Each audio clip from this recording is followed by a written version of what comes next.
ҷумҳурии Тоҷикистон дар раванди баррасию ҳалли масоили экологӣ ба вижа обу иқлим яке аз ташаббускорони сатҳи ҷаҳонӣ шинохта шудааст. Ташкилу баргузории нахустин конфронси сатҳи байналмилалӣ бахшида ба ҳифзи периякҳо дар ҷумҳурии Тоҷикистон бозгӯи он буд, ки мақоми Тоҷикистон ҳамчун кишвари татбиқкунандаи сиёсати экологӣ сол аз сол устувор мегардад. ҳамоиши мазкур нишон дод, ки мушкилоти обу иқлим дар ҷаҳон хеле нигаронкунанда аст ва тадбирҳои фавриро тақозо мекунад. натиҷаи конференсро коршиносон хеле судманд арзёбӣ мекунанд ва ҷумҳурии Тоҷикистон узви яке аз бузургтарин шабакаҳои экологии ҷаҳон иттиҳоди байналмилалии ҳифзи табиат гардид. ин мақом назди давлатҳое ки шомили ин иттиҳод ҳастанд уҳдадориҳои мушаххас мегузорад, аз ҷумла ҳифзи периякҳо, нигаҳдории гуногунии биологӣ ва барқарорсозии экосистемаҳо. ҷумҳурии Тоҷикистон низ аз ин баъд дар ҷараёни баррасию ҳалли ин мушкилот саҳми бевосита хоҳад дошт. аз ҷониби дигар, татбиқи барномаи 10-солаи амал об барои рушди устувор барои солҳои 2018-2028 имкониятҳои зиёди ҷустани чораҳои заруриро дар самти баррасию ҳалли масоили обу иқлим фароҳам сохтааст. дар ин масир аллакай корҳои зиёди илмӣ тадқиқотӣ,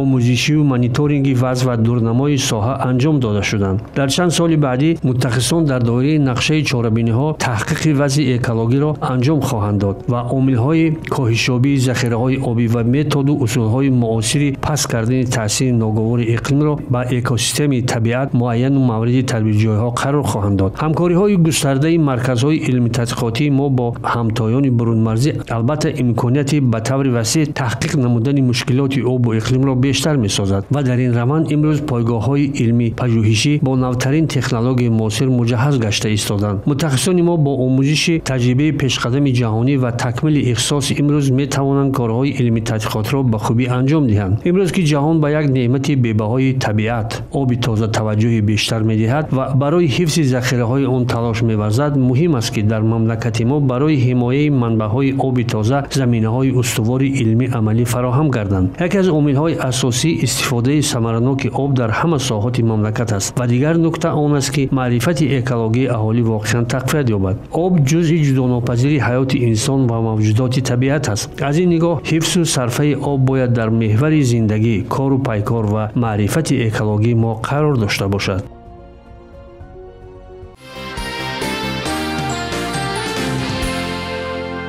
дар ҷумҳурии Тоҷикистон дар шаҳри Душанбе як конференсияи бузурги илмӣ, амалӣ ва сиёсӣ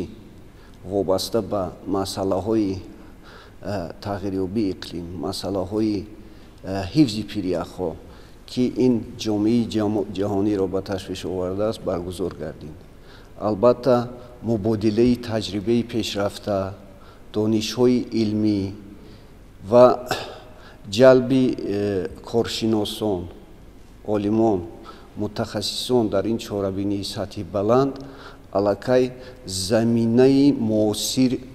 ҷиҳати нигоҳ доштани тавозуни экологӣ дар сатҳи ҷаҳонӣ, рушди иҷтимоию иқтисодӣ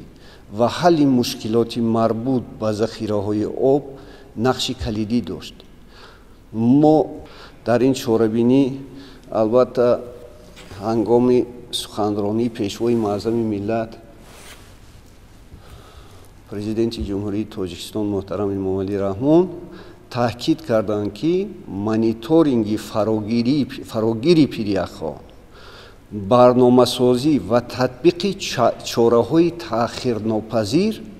барои ҳифзи онҳо ҳамкории муосир ба ҳамаи шарикони рушд ва шарикони соҳавӣ густариш дода шавад. дар масъалаи гирифтани пеши роҳи обшавии периякҳо, дидани чораҳои фаврӣ барои ҳифзи табиат, кам кардани таъсири зиёноварӣ ва зуҳурот ба андешаи мо дар мамлакатҳои кӯҳистон мо бояд ду амали фаврӣ зарур аст, ки ин яке аз роҳҳои пешгирӣ ва кам кардани обшавии периякҳо мебошад. ин зиёд намудани ҷангалзорҳо ва бунёд намудани силсила обанборҳо, ки ин ду чорабинии муҳиме, ки марбут ба кам кардани обшавии пиряхҳо ва захира намудани об барои насли оянда ин бояд ки нақшаи ояндаи ҷомеаи ҷаҳонӣ ва хусусан давлатҳои осиёи марказӣ мебошад. дар воқеъ гуногунии биологӣ аст ки имрӯз метавонад дар гардиши биологии об занҷири устуворсозии обро дар экосистемаҳои табиӣ асосан дар ташаккулёбии барф нақши калидӣ созад. Зеро гуногунии биологӣ тавонист ки дар марҳилаҳои пайдоиши экосистемаи барфпӯш ва яхпӯш нақши калидӣ созад. Ҳар қадар ки масоҳати захираҳои ҷангалзорҳо зиёд шавад ки дар он ҷо гуногунии биологӣ ин муҳитро доимо ба низом медарорад, дар ин мавзеъҳо ҳамон қадар ҳолати захирашавии барф ва ҳолати пайдоиши ғафсии пиряхҳо зиёдтар мегардад. Масалан гирем дар ҷумҳурии Тоҷикистон, дар ҳудуди парки миллии ҷумҳурии Тоҷикистон ки ин масоҳати он қариб ки 2,6 миллион гектар заминро ташкил мекунад ва дар ин мавзеъҳо қариб 1,2 миллион гектари он мавзеъҳои гуногунии биологӣ аз он ҷумла растаниҳои трескен ва дигар намуди растаниҳои ҷомаи гуногунии биологиро ба вуҷуд оранда ки ҷой доранд. Дар он ҷоҳое ки гуногунии трескензорҳо зиёдтар аст, дар он ҷо ҳолати захирашавии барф яъне ғафсии барф ва пайдоиши пиряхҳо зиёдтар мушоҳида мекунад. Дар он ҷоҳое ки масалан гирем аз байнравии худи ҷомаи трескензорҳо мушоҳида карда шудааст, дар он ҷо ҳолати обшавии пиряхҳо, камшавии масоҳати пиряхҳо мушоҳида карда мешавад. Яъне ин маънои он дорад ки имрӯз вақти он расидааст ки дар доираи барномаи 10-солаи амал об барои рушди устувор дар масъалаи омӯзиши гуногунии биологии Тоҷикистон дар ҳар як минтақаҳои ҷумҳурии Тоҷикистон бояд тадқиқотҳои илмӣ зиёд амалӣ карда шавад. Зеро мо хоҳем нахоҳем ба экосистемаи табиии Тоҷикистон ҳамарӯза аз мавзеъҳои поёнобӣ аз минтақаҳои кишварҳои ҳамсарҳад ба ҷумҳурии Тоҷикистон дар як шабонарӯз ҳазорҳо тонна масалан гази карбон, оксиди карбони 2, оксиди силитсий, оксиди сулфур ва дигар пайвастагиҳои сурбдор ворид шуда истодааст. Дар ҳоле ки мо гуногунии биологиро ба намуди ҷангалзорҳои ҳамешасабз, ҷангалзорҳои паҳнбаргӣ, масалан гирем ҷангалзорҳои мевадиҳанда ташкил мекунем, дар ин ҳолат дар то баландиҳои 5-6 ҳазор метр баландӣ ҳолати ҳосилшавии буғи об дар намуди гардиши об дар ҳавои атмосфера пайдо мешавад ки барои воридшавии ҳавои хушк ва воридшавии газҳои ангидридӣ як девори муҳофизатӣ ташкил мекунад. Ва хушбахтона имрӯз дар доираи барномаҳои кабудзоркунӣ яъне барқарор кардани захираҳои гуногунии биологӣ тариқи барномаи кабудзоркунӣ дар ҷумҳурии Тоҷикистон ки аз масалан соли 2025 оғоз гардид ва то соли 2040 зиёда аз 2 миллиард дарахти гуногун шиноварда мешавад. Ин ҳам метавонад ки барои барқарор кардани захираҳои гуногунии биологӣ як мусоидат кунад. Дар доираи барномаи кабудзоркунӣ ва барқарор кардани захираҳои гуногунии биологӣ дар ҳар як минтақаҳо бояд ташкил кард. Имрӯз ки ташкилотҳои байналмилалӣ ҳангоме ки дар Тоҷикистон дар конференсияи байналмилалии ҳифзи пиряхҳо бори дигар аз он мушкилотҳое ки дар қисмати болоҳавзаҳо вуҷуд дорад шинос шуданд ва дарк карданд ки дар ҳақиқатан президенти ҷумҳурии Тоҷикистон вақте ки дар иҷлосаи 77-уми Созмони Милали Муттаҳид баён кард ки Тоҷикистон кишвари обҳои ширин аст, Тоҷикистон ватани об аст, дар баробари Тоҷикистон кишвари гуногунии биологии сайёраи Замин аст ки мо ҳамасола ба сайёраи Замин қариб ки то 10-12 миллион парвонаҳо, инчунин ҳашаротҳо, ҳайвонҳои ҷуфсунҳо, ҳайвонҳои масалан ширхӯрҳоро ба табиат ворид мекунем ва гуногунии биологии ҷаҳонро такмил пурра мекунад. Ва аз ҳамин ҷиҳат агар ки мо дар доираи ин барнома ҳолати барқарор кардани гуногунии биологиро ба намуди ташкил кардани паркҳои табиӣ, паркҳои миллӣ, парваришгоҳҳо, мамнӯъгоҳҳои хурд, мамнӯъгоҳҳои бузург, масалан гирем резерватҳои биосфераро ба роҳ намонем. Мисол дар ноҳияи Хуросон имрӯз вақти он расидааст ки барои ҳифз кардани пиряхҳои ин мавзеъ, ҳифз кардани гуногунии ин мавзеъ бояд парки табиӣ лолазорҳоро бояд ташкил кард ки дар ин мавзеъ зиёда аз 11 намуди лолаҳое ки дар ҷаҳон از بین رفتند، اما در جمهوری تاجیکستان امروز قسمی خیلی کمی آنها باقی مانده است. در برابر این در این موضع پیریخ‌هایی بودند که در تمام 20 سال اخیر حدود خود را از دست دادند و چشمه‌های این موضع قریب تا 80% خشک گردیده است. همچنین در منطقه مثلا گیریم حوزه دریای امودریا گیریم، اگر ما در اینجا پیستازارهایی که تاریخی 100 سالها داشتند و نمودهای زیادی پیسته‌هایی که در تاریخ میلیون‌ها سال اریال خود را پهن کرده بودند و برای حفظ کردن پیریخ‌ها، برای ذخیره کردن آب در این اکوسیستم نقش کلیدی داشتند، اینها هم از بین رفتند. در حالی که اگر ما در این موضع‌ها پارک‌های طبیعی پیستازار را تشکیل کنیم یا پارک‌های طبیعی مثلا بادام‌های نوی و ویلو را تشکیل کنیم، خودزارها را تشکیل کنیم، اینها میتونند که برای گردش آب یک نقش کلیدی سازند و برای زیاد کردن حیوان‌های نادر از آن جمله گوسفند کوهی، بخارای اوریال، اینچنین بوزی، مثلا غیزال که یکی از حیوان‌های نادر است که در تاجیکستان از سبب کم شدن مساحت مرزارها، قسمتی دشت نیمه دشت‌ها مثلا اریال خود را از دست داده ایستاده است. و در برابر این گفته هستم که وقتی که در جلسه مذکور پرزیدنت جمهوری تاجیکستان بار دیگر به جهانیان یادرس نمود که تاجیکستان کشوری هست که در آنجا هم ذخیره‌های گوناگونی بیولوژی، هم ذخیره‌های آبی، هم مثلا پیریخ‌ها به یکدیگر به نمودی به هم دیگر را تکمیل کننده، پورا کننده جایگیر شده هستند که اگر یکی از این المنت‌ها رو ما از دست دهیم، در نتیجه پای هم از دستروی دیگر سیستم‌ها با وجود می‌آید. برای همین این کنفرانس بین‌المللی حفظ پیریخ‌ها امکانیت داد که یک مرکزهای آموزشی از یک جهت اگر برای آموزش پیریخ‌ها باشد، از یک جهت برای آموزش حیوان‌های نادر، گوناگونی بیولوژی مثلا گیریم آسیای میانه و جهان که چطور آنها در طبیعت موقع مثلا خاصه دارند. واقعا یکی از مشکلات اساسی که امروز جامعه جهانی رو مخصوصا دوام بیش از 14 ساله آخر به تشخیص آورده است، این مشکلات گرمشوی گلوبالی اقلیم است و این مسئله در سطح سازمان ملل متحد هنوز سال 1976 بعد از آنکه که سازمان جهانی آب و هواشناسی نخستین اعلامیه خود را درباره پرتوهای آنتروپوژنی انتشار نمود به میان آمد و با نظر داشت مرکب شوی وضع که البته تاثیر تغییریابی اقلیم به حالت ذخیره‌های آب و دورنمای آنها می‌رساند، جمهوری تاجیکستان تحت سروری پیشوای معظم ملت محترم امامعلی رحمان دوامی بیش از 12 ساله است که در پیشبرد و تطبیق روزنامه جهانی آب نقش مؤثر دارد و تا امروز از جانب بانفوذترین سازمان جهانی سازمان ملل متحد 7 تشبث جانب پرزیدنت جمهوری تاجیکستان مربوط به آب و اقلیم پذیرفته شدند و البته با نظرداشت مهمیت مسئله هایی که در این تشبث ها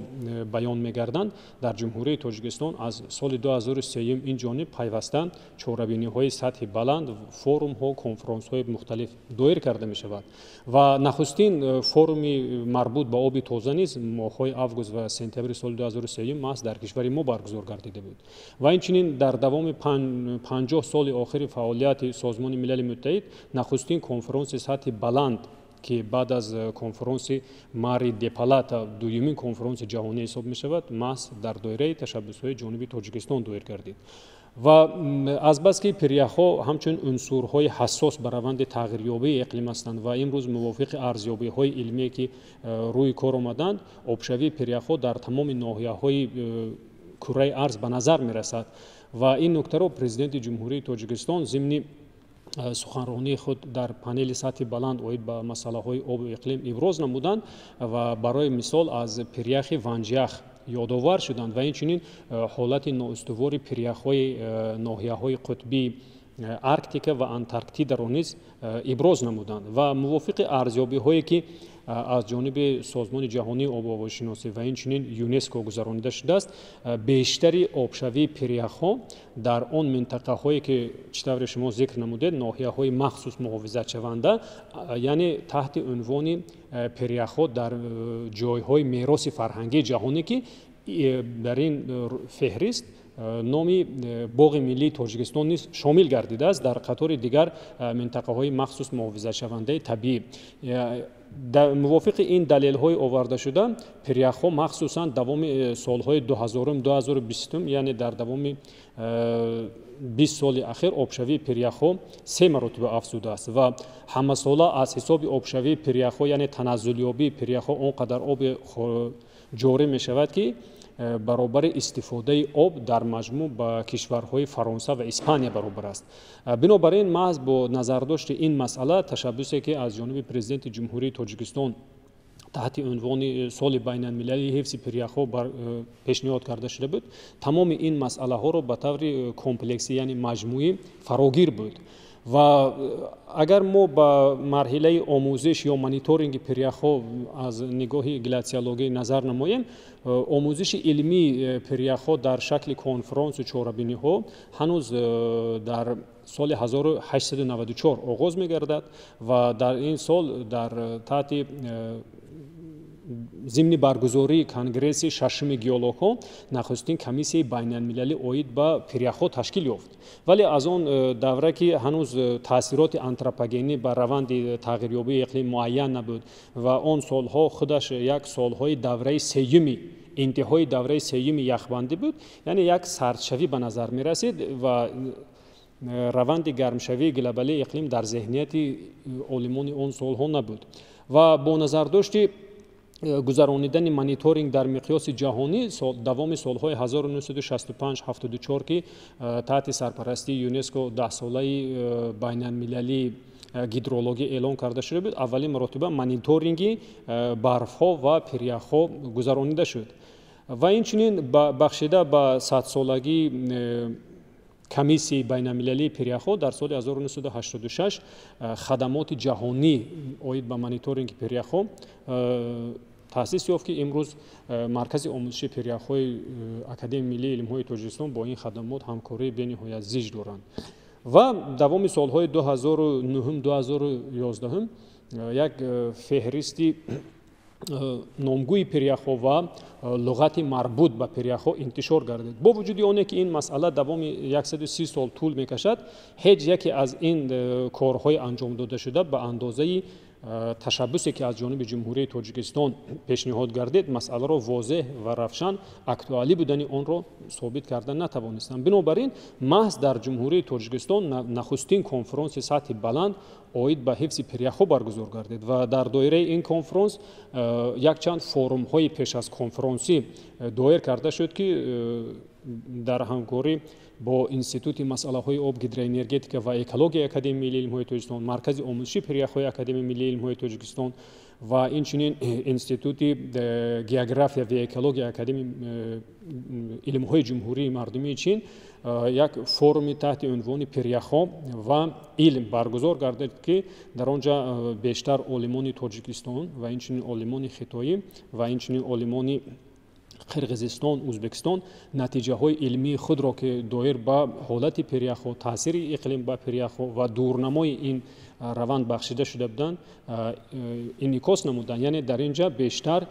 ҷанбаҳои илмии масъала баррасӣ гардиданд. Ва инчунин дар форумҳое ки занон дар ҳифзи пиряхҳо, ҳавзаи дарёи Зарафшон ва дигар форумҳое ки баргузор карда шуд,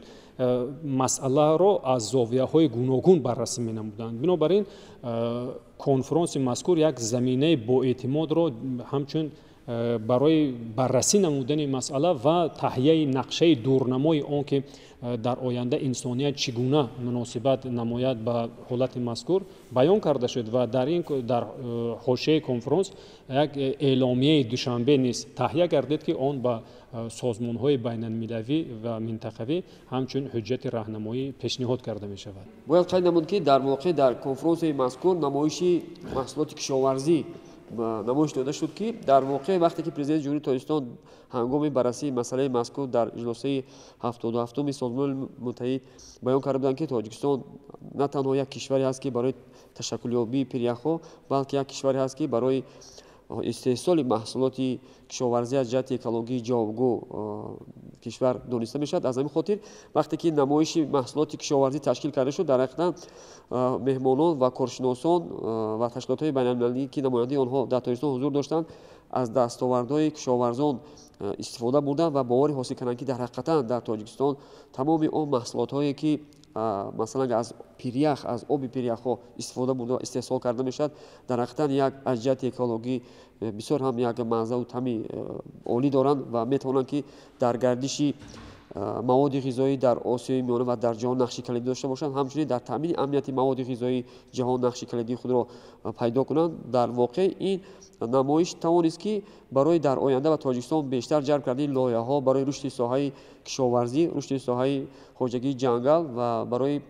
مثلا اداره کنی آب در حوزه ها زمینه استوار گذاشت. همچنین امروز وقتی آن است که باید از دستاوردهای علمی، از نگاه علمی باید جهتی برقرار کردن سیستم اکولوژی،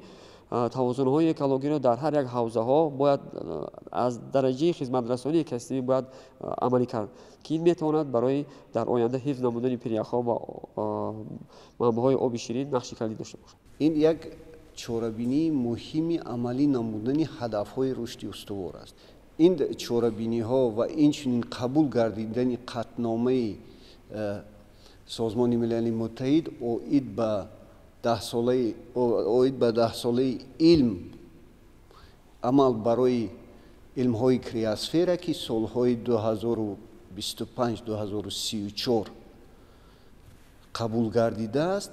این یک زمینه‌های اساسی عملی نمودن دستاوردها و عملی نمودن چاره‌بینی‌ها جهت نائل شدن به رشد استوار. البته در کنفرانسی که در شهر دوشنبه برگزار گردید بسیار جنبه‌های مهمی امکانیت‌ها جهت عملی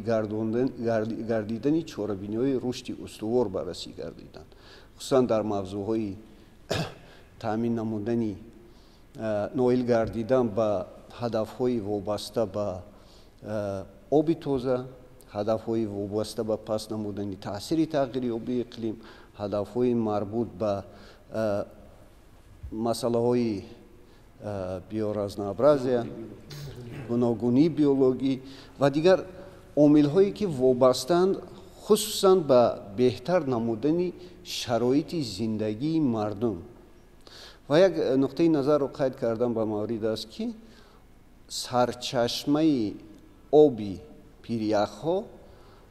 استفاده برای آن را 2 میلیارد اهالی کره زمین استفاده میبرد که این علاقه یک زمینه بزرگی است که جهت تامین نمودن رشد استوار زندگی و نیکو اهالی 2 میلیارد اهالی که از حساب جاریشوی آب دریای پیریخی زندگی میکنند، این یک برنامه مهم است. و قبول گردیدن قطعنامه اعلامیه دوشنبه و دعوت دوشنبه دعوت برای عمل، این یک عهده‌داری مهمی برای دولت‌های اعضای سازمان ملل متحد، جانب‌های منفعت‌دار و اندیشیدن تدبیرهای فوری جهت تقویت بخشیدن همکاری‌های بین‌المللی، هماهنگسازی روزنامه جهانی با اوید به حفظ کریاسفر و پیریخ‌ها دعوت می‌نماید. البته در این چاره‌بینی بسیار مسائل مهم جهت پیدا نمودن راه‌های عملی نمودن چاره‌بینی‌ها مربوط به حفظ پیریخ‌ها، دسترس نمودن مبلغ‌گذاری‌ها و از سرچشمه‌های گوناگون انستیتوت‌های مبلغ‌گذار در این قسمت‌ها بررسی گردید که این چنین یک حجت مهم دیگری هست درباره عملی پیمان که این هم یک حجت مهم جهتی سفته گردانیدن و عملی نمودن چاره‌بینی‌ها به حفظ پیریخ‌ها روانه گردیده است. واقعا اگر ما با تشبس‌های جانب پرزیدنت جمهوری تاجیکستان پیشوای ملت محترم ولی رحمان نظر نماییم، آنها یک سلسلگی را در پی دارند و ادامه منطقی همدیگر هستند. و از جانب دیگر آنها با هدف‌های نگرانیده شدند که برای تمام مقیاس سیاره اهمیت گلوبالی و برای آینده از امروزه دیده بیشتر برای آینده نگرانیده شدند و وقتی در ضمن برگزاری فورم هفتم جهانی آب در جمهوری کره پرزیدنت جمهوری تاجیکستان تشبث نوبتی خود را تحت عنوان 10 ساله بین المللی عمل آب برای رشد استوار بیان کردند. در همین جا از جانب سازمان ملل متحد برای 15 سال آینده 17 هدف معین کرده شد که بیشتر این هدف‌ها مربوط به آب و اقلیم هستند و اینچنین جمهوری تاجیکستان مخصوصا در پیشبرد هدف ششم که آب و سانیتری است نقش بی‌نهایت مؤثر دارد و با تطبیق عملی این هدف‌هایی که در دایره تشبث‌های جانب تاجیکستان می‌خوابند جامعه جهانی می‌تواند که به نتیجه‌های نظررس نائل گردد و زمان سال بین المللی حفظ پریخ‌ها روی کار آمد و قبل از برگزار گردیدن نخستین کنفرانس سطح جهانی الکی کشورهای چون اسلوونیا ونزوئلا اعلام کردند که در حدود این کشورها پره پریخ‌ها از بین رفتند و تا سال 2040 بعضی از کشورهای دیگر به مانند اندونزیا، پاپوا گوینی نو و اینچنین مکزیک اعلام میکنند که تا سال 2040 الکی پریخ‌های این کشورها نیز پره نابود میشوند. بنابراین امروز جامعه جهانی را یک بحران گلاسیولوژی فرا گرفته است که جهت کاهش دادن تاثیر تغییریابی اقلیم به حالت پریخ‌ها باید بیشتر از نظریه به عملیه گذرد و تدبیرهای مشخصی را راه اندازی نمایند. بنابراین جهت تامین نمودن نقشه عمل برای تطبیق این هدف‌ها کنفرانس مذکور زمینه‌های با اعتماد را گذاشت و برای سال‌های آینده باشد. طور درست ذکر کردن اینجا استاد که 10 ساله علم‌های کریاسفری پیشنهاد گردیده شد که این تشبث نیز از جانب جمهوری تاجیکستان در همکاری با جمهوری فرانسه بود و ضمن برگزاری یک نشست قطبی در شهر پاریس اعلامیه آن قبول کرده شد و پیش از همه تطبیق عملی این هدف‌ها در دایره 10 ساله مذکور به آن نگرانیده شده است که بیشتر پریخ‌های مناطق قطبی حفظ کرده شوند چرا که آنها بیشتر در سیرکولیاسیون عمومی اتمسفر نقش مهم دارند. امروز در تاجیکستان گذشتن با اصول‌های اقتصادیات سبز یعنی تشکیل کردن باغ‌های اینتنسیوی با اصول اینوواسیونی وقتی آن است که برای کم صرف کردن آب زیاد ذخیره کردن آب نقش کلیدی می‌سازد. از همین جهت برگزاری چنین کنفرانس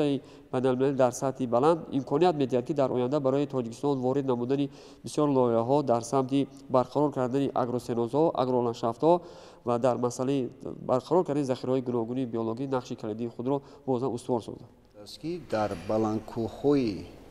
که جایگیرشوی پریخ‌ها هستند مانیتورینگ دائمی حالت پریخ‌ها خیلی گویا که کاسته است و بنیاد نمودن سلسله ستانسیه‌های مخصوصی آموزشی حالت